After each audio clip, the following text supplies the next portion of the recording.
Shalom. This week's Sedra is Sedra Tzav. Now, what's the difference between a mitzvah, an act that we're commanded to perform, and something that we just call derech eretz, an act that's, let's say, done out of respect? Now, many people aren't familiar with the area of Jewish law called derech eretz. They're more familiar with the term being yelled at to, just act with a little derech eretz by a parent or a teacher. Derech eretz acts are non-obligatory, but acts done out of respect and courtesy to others.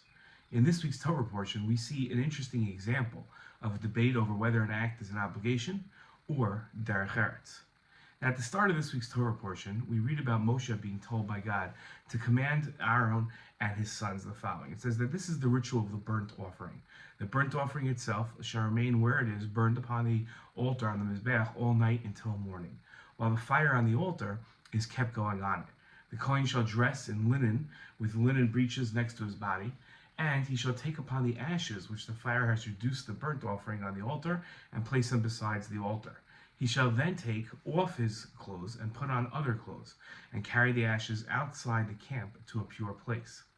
Now, in their commentary to this verse, Rashi and the Ramban disagree about whether the Kohen is obligated to change his clothes after cleaning the ashes off the altar in the morning, or he should do so out of derech eretz, out of respect. Rashi maintained that the Kohen changed his clothes out of derech eretz. He wrote that the Kohen isn't obligated to change his clothes, but it's a matter of derech eretz, respect, so that he should not, through removing the ashes, get the clothes dirty, which he regularly then serves at the altar, in the clothes that he wore when he boiled the pot for his master, as the analogy goes, which is a menial task. He should not pour out a glass of wine for him, which is an honorable task. On this account, it states, and he shall put on other garments inferior to those which he usually uses when he serves at the Mizbeach. Now, the Ramban disagreed with Rashi, and he offered a different approach to the Kohen changing his clothes, maintaining that changing clothes was obligatory.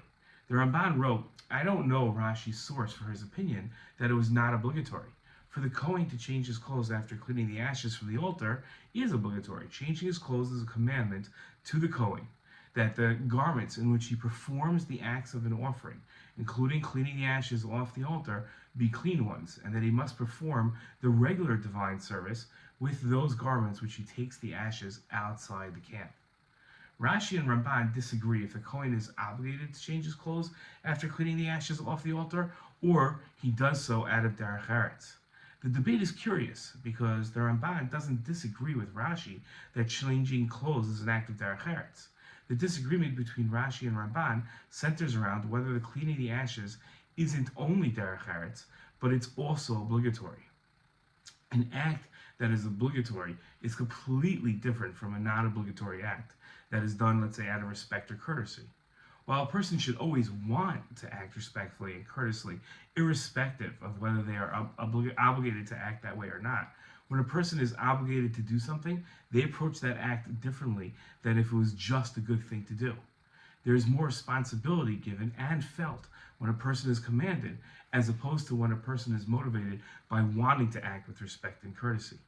The greater responsibility felt and its burden is the source of the sage's statement in the Talmud that a person that is commanded is greater than someone who isn't commanded in an action.